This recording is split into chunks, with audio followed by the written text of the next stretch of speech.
감사합니다. 사랑합니다. 축복합니다. 예, 날씨도 춥고 또 코로나도 심하고 그래서 많이들 참석하지 못한 것 같아요. 그리고 오늘 또 2부 예배 후에는 우리 구역장 모임이 있어서 구역장님들 아마 2부 예배에 드리려고 1부 예배에 못 나오신 것 같습니다.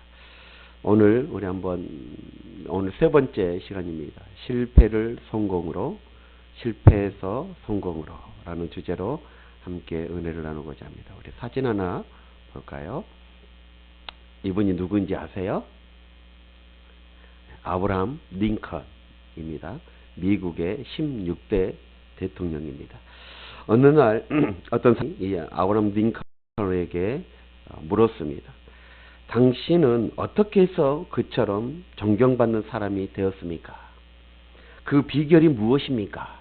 라고 이 링컨에게 물었습니다. 그랬더니 이 링컨은 이렇게 대답을 했어요. 제가 다른 사람들보다 더 많은 실패를 경험했기 때문입니다. 라고 이렇게 대답을 했다고 합니다. 그게 그럴 것이 그는 27번의 실패를 했다고 합니다.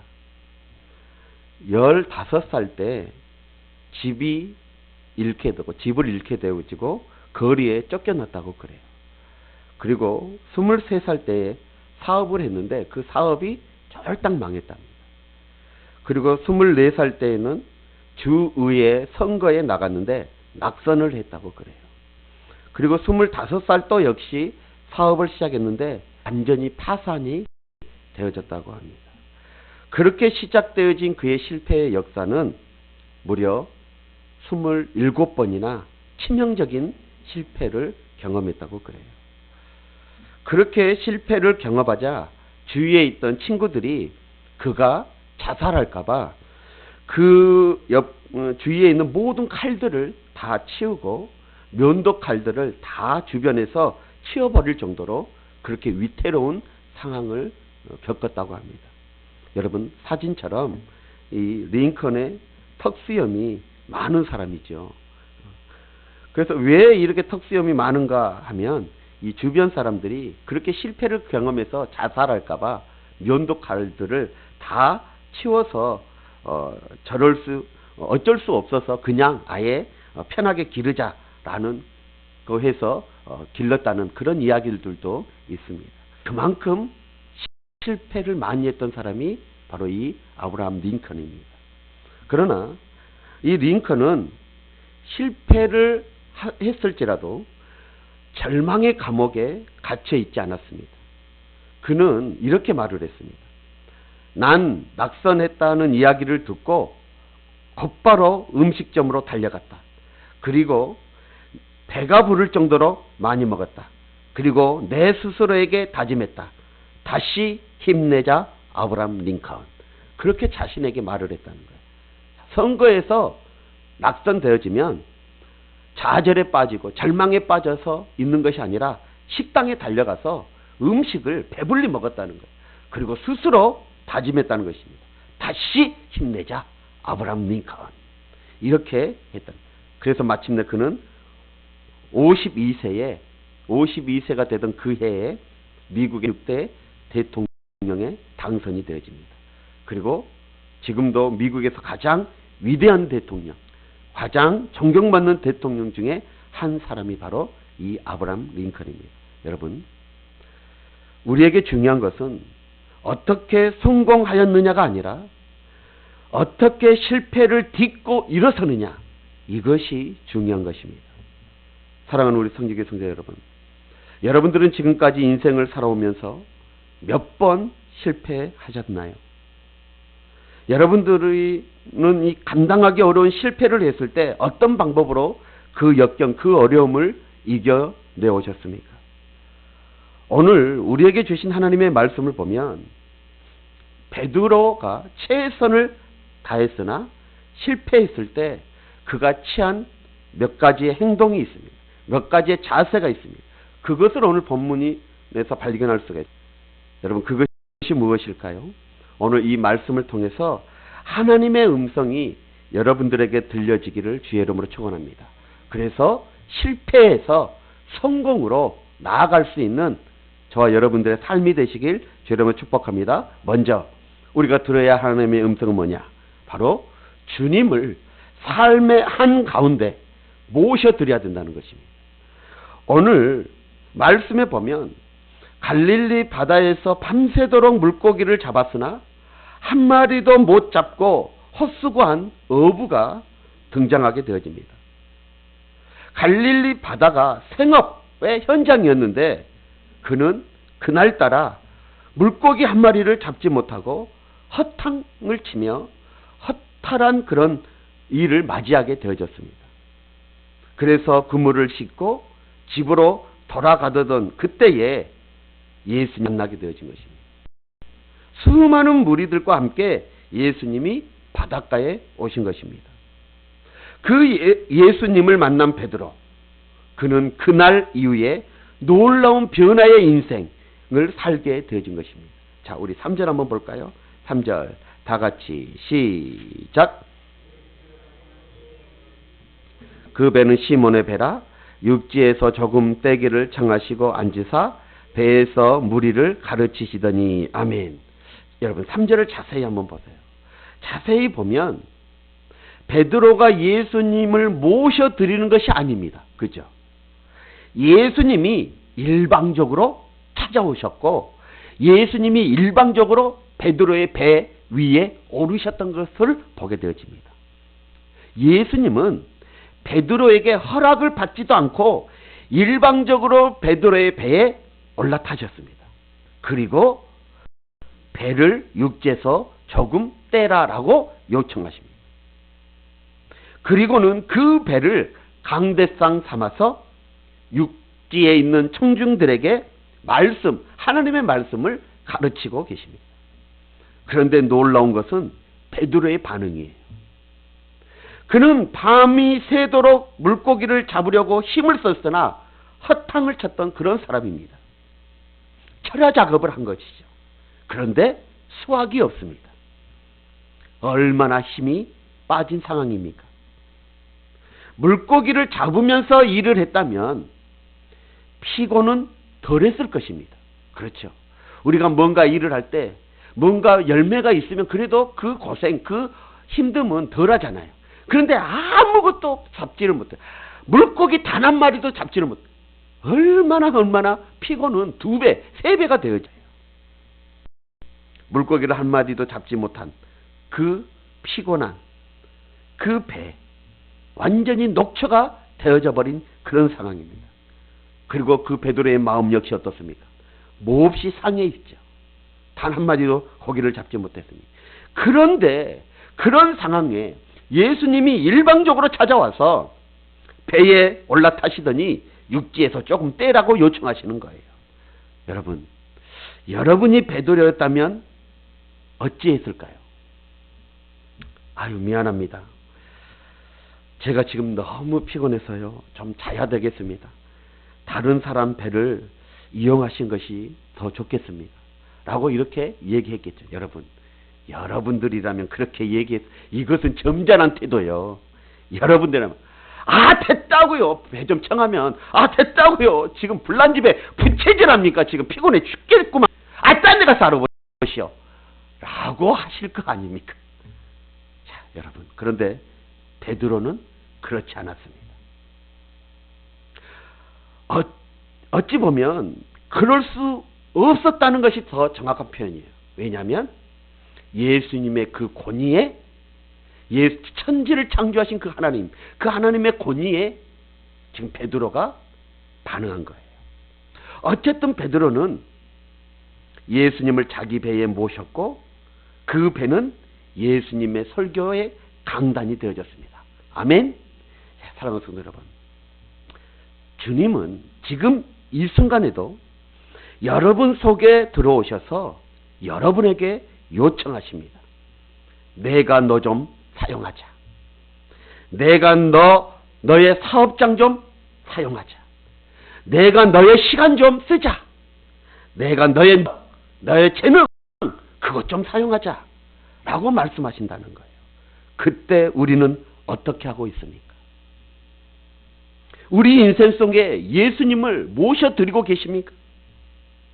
여러분의 삶에, 여러분의 가정에, 여러분의 사업장에 예수님을 모시기를 간절히 축복합니다. 여러분, 제발 예수님께서 나와 가까이 하려고 찾아오실 때 거리를 두려고 하지 마십시오. 예수님과 나 사이에 칸막이를 두어서는 절대 아니 되어집니다. 오히려 어서 오십시오. 내 배를 사용하십시오. 내 소유를 사용해 주세요. 라고 우리는 예수님께 내어드릴 수 있기를 간절히 축원합니다. 여러분, 성경을 한번 보십시오. 그 순간 베드로의 절망이 희망으로 바뀌어지는 순간입니다. 이 예수님, 그 배에 오르신 후에 그의 인생이 새로운 인생으로 바뀌게 되어졌다는 거예요. 여러분, 중요한 것은 우리 주님께서 사람들에게 무언가를 요구하실 때 마치 그것이 자신의 소유인 것처럼 그렇게 요구하십니다. 여러분, 종료주일에 예수님이 예루살렘 성에 올라 입성하실 때에 제자들에게 건너편 마을에 가서 어린 나귀 새끼를 끌고 오라 라고 이렇게 명령을 내리죠. 그런데 그때 누가 무슨 말을 하거든 어떻게? 주께서 쓰시겠다 하라 라고 말하는 거예요. 여러분, 누가 주인입니까? 하나님은 이 땅의 모든 만물을 창조하시고 다스리시는 주인이십니다. 이 땅의 모든 것은 하나님의 소유가 되어지는 거예요. 여러분, 그렇다면 여러분의 주인은 누구입니까? 우리의 생명의 주인은 누구이십니까? 바로 하나님이십니다. 저는 이 신앙의 고백이 매우 중요하다고 생각을 해요. 우리 주님은 우리의 모든 것을 알고 계시고 모든 것을 소유하시는 우리의 주인이십니다. 신학에서 이것을 예수의 주임 대신, 다시 말하면 주권이라고 표현을 합니다. 자, 그렇다면 예수님이 우리의 주인 되심을 믿는다면 우리는 우리의 삶의 모든 자리에서 그분을 주인으로 대접하고 모셔야 당연한 것입니다. 오늘 베드로는 상황은 어려웠지만, 상황은 힘들고 피곤했지만 여러분, 그렇게 주님을 모셔들었습니다. 그리고 그 배를 마음껏 사용하시도록 내어주었습니다. 그도 그 자리에 함께 있었습니다. 이 짧은 순간이 베드로의 일생을 실패에서 성공으로 바꾸는 순간이 되어졌던 것입니다. 여러분도 우리의 주인 되신 예수님을 삶의 현장에 모셔드리길 주의 이름으로 축복합니다. 그리스도가 함께 하시자 어떻게 돼요? 큰 변화가 일어나요. 그 배에 그리스도가 함께 하시자 놀라운 변화가 일어나게 되어집니다. 그 순간 베드로는 홀로 물고기를 잡은 것이 아니었습니다. 이제는 하나님이 베드로와 함께 하신 것입니다. 제가 오늘 이 말씀을 자세히 살펴보니까 예수님이 말씀을 전하시고 무태 내려왔다, 다시 무트로 내려갔다라는 이야기가 없어요. 그냥 육지에서 배를 뗀 상태에서 말씀을 전하고 깊은 데 가서 그물을 내리라 라고 했을 때 깊은 데로 나아가요. 배 속에 예수님도 같이 계셨구나. 예수님이 같이 계시자 놀라운 변화가 일어난 거예요. 성공의 삶을 위한 첫 번째 원리가 바로 이것입니다. 여러분의 삶 가운데 하나님이 함께 하시게 하라는 거예요. 그러면 성공합니다. 바꿔 말하면 여러분이 탄 배에 예수님을 모시라는 것입니다. 이것이 출발점이에요. 우리의 삶이 그리스도와 함께 하느냐, 함께 사느냐, 그렇지 않느냐, 이것에 따라서 성공에 큰 영향을 미치게 되어지는 것입니다. 자, 여러분, 베드로가 예수님을 자신의 배에 모셨을 때 그 결과는 믿기 어려울 정도였습니다. 그는 여태껏 자기 혼자 잡았을 때보다 훨씬 많은 물고기를 잡았습니다. 자, 그런데 한번 이 순서를 한번 보세요. 이 일들이 진행되어지는 그 순서를 우리는 잊어서는 안 됩니다. 먼저 베드로는 자기 배를 예수님이 원하시는 목적으로 사용했습니다. 이게 먼저였어요. 예수님은 그 배에 타시고 거기에서 사람들에게 복음을, 하나님의 말씀을 전하셨습니다. 그리고 어떻게 해요? 예수님이 그 배를 자신의 목적을 위하여 사용하신 다음에 예수님은 베드로에게 필요한 것을 채워주셨다는 거예요. 먼저 예수님이 우리의 모든 것들을 사용하시고 그리고 그 다음에 우리의 필요를 채워주셨다는 거예요. 예수님이 베드로의 배를 먼저 강대상처럼 그렇게 사용하신 후에 베드로가 소원하는 그것을 이루어 주시고 채워 주셨다는 것입니다. 그래서 우리는 마태복음 33절을 고백할 수가 있어요. 한번 볼까요? 시작. 그런즉 너희는 먼저 그 나라와 그 의를 구하라. 그리하면 이 모든 것을 너희에게 더하여 주시라. 아멘. 이 말은 무슨 말이에요? 만일 우리가 우리의 삶 전부를 예수님께 드리면, 즉 그분을 삶의 모든 영역에서 최우선으로 삼으면 그분이, 우리 예수님이, 우리 그리스도가 되신 그분께서 우리의 삶의 모든 부분에서 축복해 주신다는 거예요. 채워주신다는 것입니다. 여러분, 이것이 성공의 비결입니다. 이것이 바로 하나님이 우리에게 주신 약속이에요. 여러분, 잊지 마십시오. 예수님을 여러분의 삶의 현장에, 그 한복판에 모셔드려야 합니다. 함께 해야 되는 것입니다. 두 번째로, 주님의 지시에 철저하게 순종해야 합니다. 여러분, 예수 안에서 실패하는 사람과 성공하는 사람의 차이는 엄청난 차이가 있는 것 같으나 실상은 종이 한 장 차이예요. 그 차이가 무엇이냐? 바로 순종이냐 불순종이냐, 이것의 차이입니다. 베드로의 배에 오르신 예수님, 그 예수님이 그 배를 강대상 삼아서 육지에 있는 청중들에게 하나님의 말씀을 전했습니다. 그리고 그 상태에서 베드로에게 뭐랍니까? 명령을 내려요. 4절 한번 보시죠. 4절 다 같이 시작. 말씀을 마치시고 시몬에게 이르시되 깊은 데 가서 그물을 내리라. 내려 물고기를 잡으라. 아멘. 자, 그런데 주님이 말씀하신 말씀이 도저히 이해가 안 되는 말씀이죠. 여러분이 베드로라고 가정했을 때 한번 생각해 보세요. 지금 상황은 어떤 상황입니까? 무척 힘든 상황입니다. 무척이나 어려운 그런 상황이에요. 피곤합니다. 마음도 허탈해요. 그러니 만사가 귀찮아요. 그런 상황이에요. 그런데 산골짜기 나사렛 출신, 그것도 목수, 나무로 일하는 그 목수의 아들 출신인 예수님이 바다의 바자도 모르고 어부의 어자도 모르는 그런 사람이, 물고기의 물자도 모르는 그런 사람이 갈릴리 바다 출신 베드로, 어부의 베테랑이었던 그 베드로에게 깊은 데 가서 그물을 내려 물고기를 잡으라 라고 지금 명령하신 거예요. 여러분 같으면 어떤 반응을 보였겠습니까? 짜증은 치대로 난 거 아닙니까? 지금 짜증은 치대로 났어요. 알지도 못하면 가만히나 계세요. 이러지 않겠어요? 당신이 무엇을 안다고 물고기 잡아봤어요?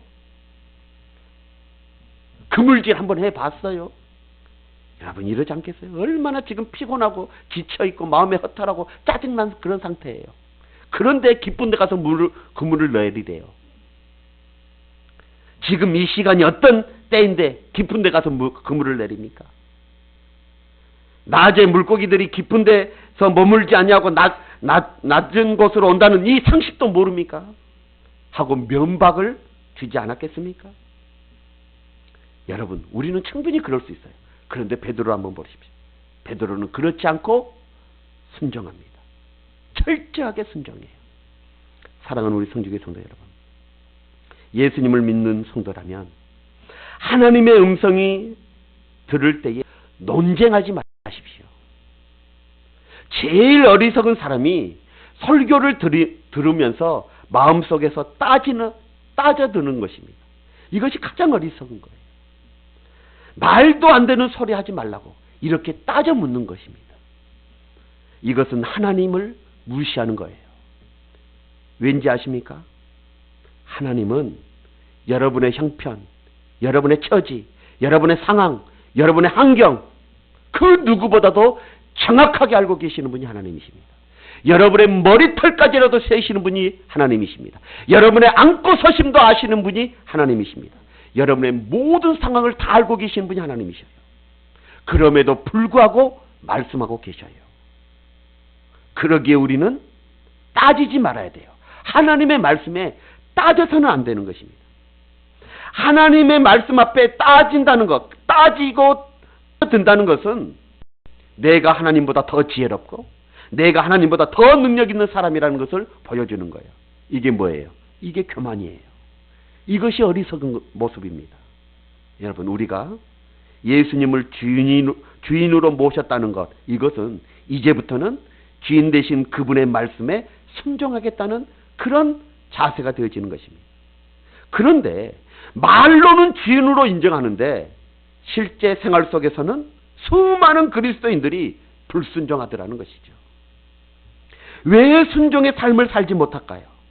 그것은 아직도 자기 인생의 주인은 자기가 되기 때문인 거예요.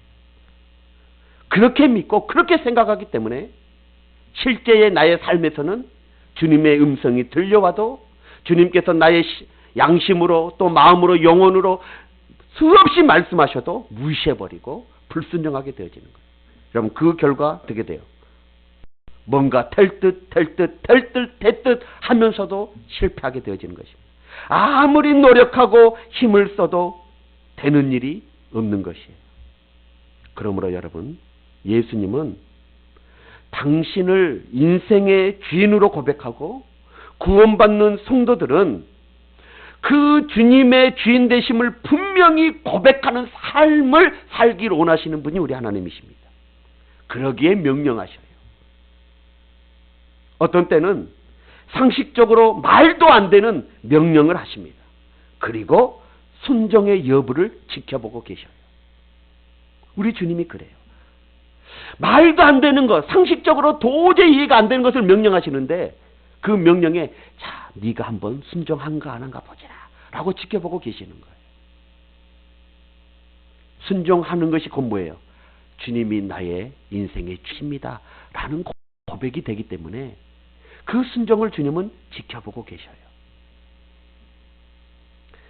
우리 주님은 종종 우리의 상식을 깨트리는 명령을 하고 계십니다.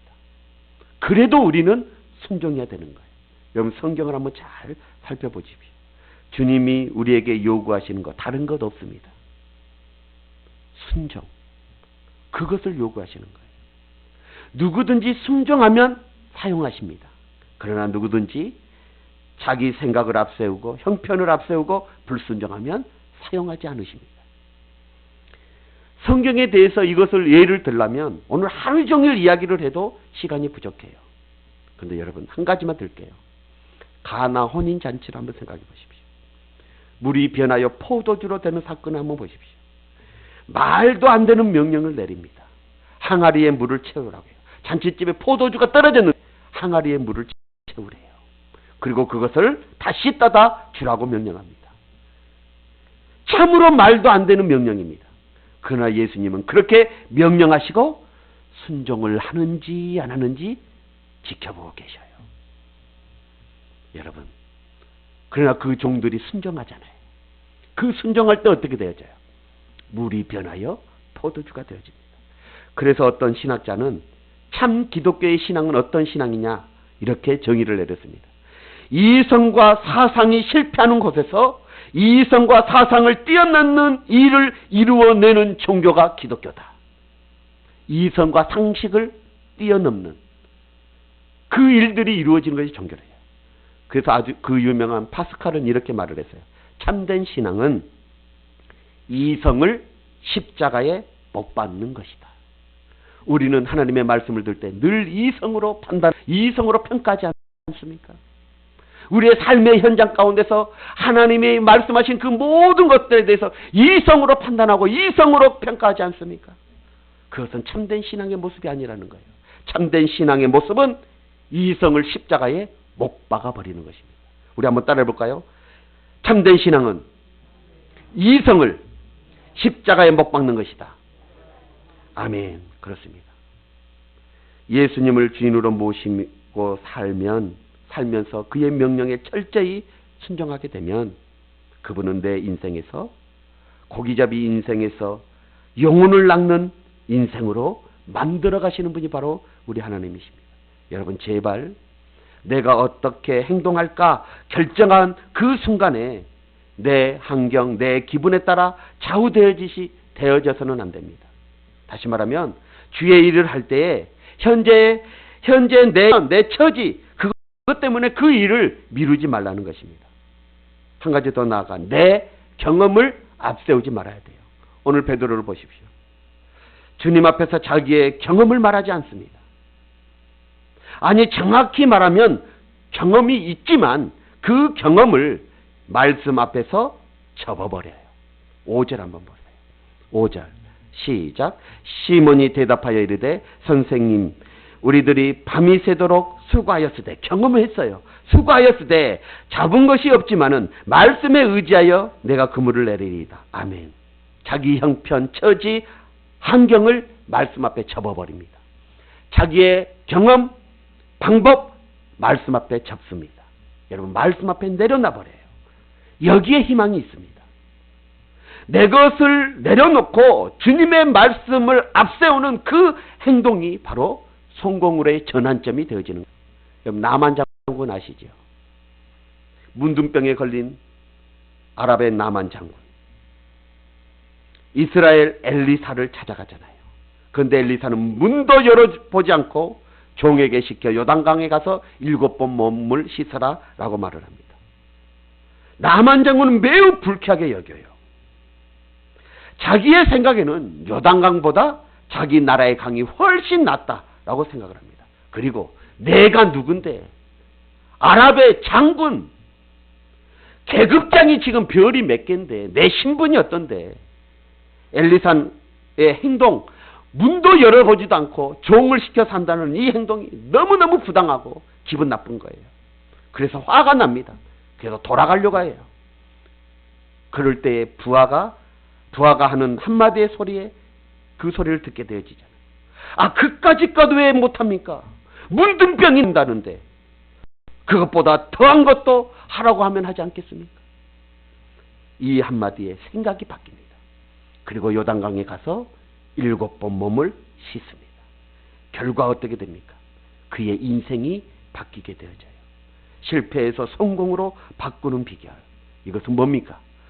주님이 지시하신 그 지시의 명령, 그것을 철저하게 순종하는 것. 이것임을 잊어서는 안 됩니다. 마지막으로 오늘 이 말씀을 통해서 우리에게 주신 메시지가 있습니다. 그게 뭐냐? 말씀에 근거한 행동을 하라는 것입니다. 자, 오늘 5절 다시 한번 보시면, 시몬이 대답하여 이르되 선생님, 우리들이 밤이 새도록 수고하였으되 잡은 것이 없지만은 말씀에 의지하여 내가 그물을 내리리이다. 말씀에 의지하여 순종했다. 자, 그런 의미한가? 베드로의 이 겸손한 순종, 그 순종은 어디에서 나왔을까요? 그것은 바로 말씀을 통한 믿음에서 나왔습니다. 사랑하는 성도 여러분, 우리가 최선을 다했으나 실패했다면 한번 과거를 돌아보십시오. 자기의 경험, 자기의 지식만 의지하지는 않았는지, 내 과거의 경력, 내 과거의 경험, 이것으로 힘을 삼지 않았는지, 세상을 의지하지 않았는지 우리는 돌아봐야 합니다. 여러분, 사람 의지하고 돈 의지하고 그리고 자신을 의지하면 될 것 같은데도 결국은 실패와 좌절뿐입니다. 그러면 어떻게 해야 될까요? 우리가 의지할 것은 바로 오직 주님의 말씀입니다. 그분의 약속의 말씀을 의지하고 그 말씀대로 하면 되는 것입니다. 그러려면 우리는 세 가지가 필요합니다. 첫째, 그분이 누구인가를 알아야 돼요. 두 번째, 겸손이 필요합니다. 세 번째, 말씀을 들으면서 생기는 믿음이 있어야 되는 것입니다. 그분이 누구입니까? 그분은 천지를 지으신 창조주 하나님이십니다. 전능하신 하나님이십니다. 그러기에 그분의 말씀에는 능력이 있습니다. 그분의 권세는 우리가 신뢰할 만합니다. 여러분, 그것을 바로 알면, 그분이 누구신가, 예수가 누구신가를 바로 알게 되어지면 당연히 그분 앞에 겸손해집니다. 그리고 그분의 말씀에 순종하게 되어지는 거예요. 예수가 누구인지를 우리는 분명히 깨달아 알아야 되는 거예요. 베드로는 그것을 어떻게 알았습니까?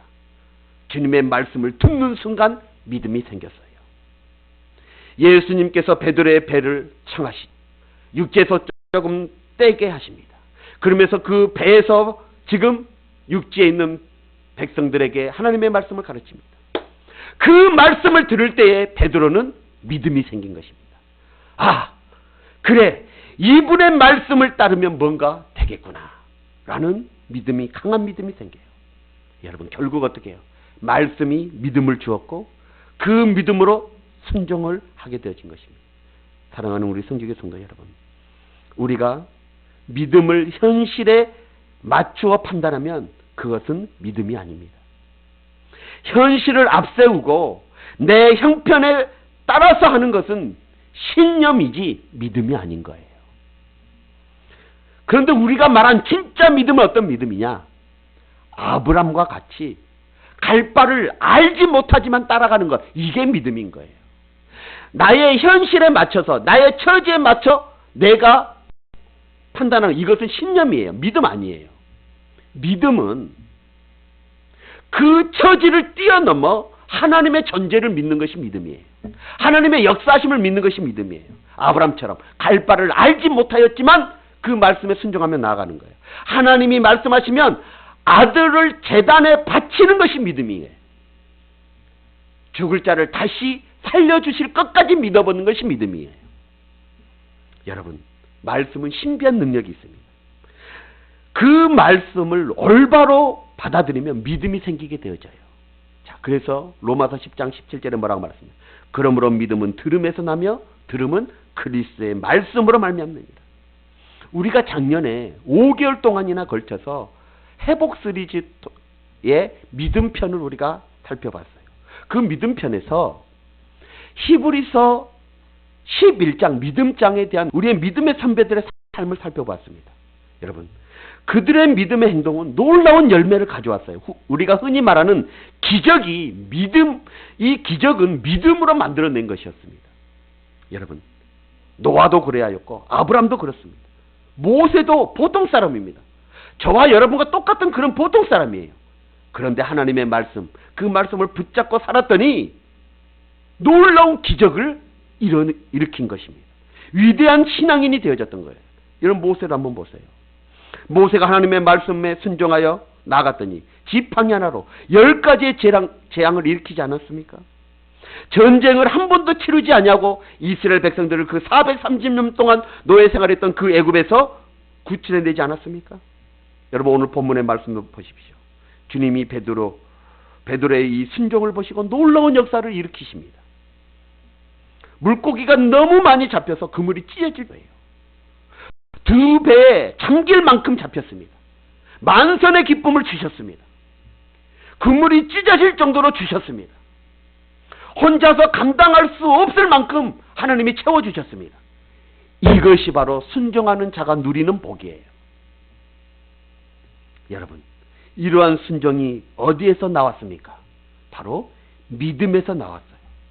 그 믿음이 어떻게 생겼습니까? 하나님의 말씀을 들을 때 생겨났던 것입니다. 그러므로 우리는 하나님의 말씀을 들을 때 사모함으로 들어야 되는 거예요. 하나님의 말씀을 들을 때 따져 물으려고 듣는 것이 아니라 어떻게 하면 순종할까 결심하면서 들어야 되는 것입니다. 자, 이제 말씀의 결론입니다. 하나님은 지금도 내 속에서 말씀하십니다. 그러기에 내 안에 계신 그 주님, 내 안에 역사하고 거하시는 그 성령님을 의지하고 그분의 영에 여러분 순종하시길 축원합니다. 최선을 다했으나 실패했다고 모든 것을 포기하지 마십시오. 그럴 때 정말 나에게 최선이 무엇이었는지를 생각해야 됩니다. 내가 최선을 다했어. 그런데 이게 좋은 결과가 나오지 않아요. 그러면 우리는 좌절하고 포기해버려요. 여러분, 그러기 전에 내가 최선을 다했다면 그 진짜 정말 나의 최선이 무엇이었는지 이것을 돌아봐야 되는 거예요. 여러분, 내 최선이 다가 아니었다는 것을 깨달아야 됩니다. 다시 말하면 무엇을 말하면 내 능력, 내 힘, 내 노력, 내 애씀이 다가 아니었다는 것을 깨달아야 되는 거예요. 주님을 모셔야 합니다. 주님을 의지해야 됩니다. 믿음으로 주님의 말씀에 순종하는 것이 바로 최선이라는 것을 우리는 깨달아야 되는 것입니다. 그래서 실패가 가져다주는 최고의 교훈은 무엇이냐? 내 자신은 연약한 존재임을 깨닫는 거예요. 그리고 또 한 가지, 주님을 가까이 함이 모든 문제의 열쇠임을 깨달아야 되는 거예요. 사랑하는 성도 여러분, 주님의 음성에 귀를 기울이시길 축원합니다. 그리고 그분이 무슨 말씀을 하시든지 무조건 순종하기를 축원합니다. 그러면 이 일의 결과는 그분이 만들어 가시는 것입니다. 말씀이 일하시는 역사를 보게 되어질 것입니다. 기도하겠습니다. 자, 오늘 베드로를 한번 그려보십시오. 밤새도록 그물질을 했는데 세상에나 물고기를 단 한마디로 잡지 못하였습니다. 얼마나 실망스러운가. 지쳐서 이제 육지로 돌아와 그물을 싣고 있는데 갑자기 예수님이 나타나셔서 그 배에 찾아오십니다. 그 배에 올라타십니다. 그리고 소금 떼기를 청하시고 그곳에서 강대상을 삼아 사람들에게 하나님의 말씀을 전하십니다. 피곤했습니다. 마음이 허탈했습니다. 그러나 주님의 말씀을 들을 때 뭔가 믿음이 생겼습니다. 그분의 말씀이라면, 이분의 말씀을 따르면 뭔가 되겠구나. 그 순간 주님은 깊은 데 가서 그물을 내리라. 피곤했지만, 허탈했지만 그 주님의 말씀이기에 경험도 접고 자기의 방법도 접고 그 말에 순종을 합니다. 철저하게 순종을 합니다. 그랬더니 그물이 찢어질 정도로 채워주십니다. 실패가 성공으로 바뀌는 순간입니다. 여러분, 하나님이 바로 그렇게 역사하십니다. 여러분 삶 가운데 찾아오십니다. 그 줄 여러분 받아들이십시오. 모시십시오. 나의 삶의 한 중앙으로 여러분 모셔야 합니다. 그리고 그분의 말씀에 철저하게 순종해야 합니다. 그리고 그 말씀을 근거하여 행동으로 옮겨야 합니다. 그러면 하나님이 그 일의 결과를 만들어 가십니다. 이런 놀라운 은혜가 우리의 삶 가운데, 가정 가운데 이루어질 수 있도록 우리 한번 주여 한번 외쳐 기도하도록 하겠습니다. 주여, 할렐루야. 살아계신 하나님 감사합니다. 오늘 주신 말씀을 성령의 음성으로 듣게 하여 주옵소서. 지금 우리의 삶의 현실이 실패를 경험하고 있습니다. 어렵고 힘들고 좌절하고 있는 그런 상황입니다. 내 주위의 환경을 바라보고 형편을 바라보면 정말 낙심되어질 수밖에 없는, 절망할 수밖에 없는 그런 상황입니다. 베드로가 그리하였습니다. 그 베드로의 현장에 주님은 일방적으로 찾아오셨습니다. 일방적으로 그 배에 오르셨습니다. 그 주님을 베드로는 거절하지 않냐고 모셨습니다. 아버지 하나님, 오늘도 우리의 삶의 현장 가운데 주님은 찾아오십니다. 그 주님을 모시고 그 주님의 말씀에 철저히 순종할 수 있는 우리가 되게 하여 주옵소서. 그래서 하나님의 역사하심을, 하나님의 놀라운 기적을 경험하는, 실패에서 성공으로 옮겨지는 놀라운 역사를 경험할 수 있도록 은혜 베풀어 주옵소서. 주님 함께 하실 줄 믿사오며 우리 주 예수 그리스도 이름으로 간절히 기도합니다. 사랑의 하나님, 오늘 주신 이 말씀을 성령의 음성으로 듣게 하여 주셔서 형편, 처지, 환경, 상황 바라볼 것이 아니라 주님의 말씀, 그 약속의 말씀을 바라보며 그 약속의 말씀을 붙잡고 순종하며 나아갈 때 그 일의 모든 결과는 그분이 만들어 가심을 깨닫게 하여 주시고 하나님의 말씀, 일하시는 역사를 보게 하여 주옵소서. 우리 성도들 믿음의 믿음을 더하여 주실 줄 믿사오며 우리 주 예수 그리스도의 이름으로 간절히 기도드리옵나이다.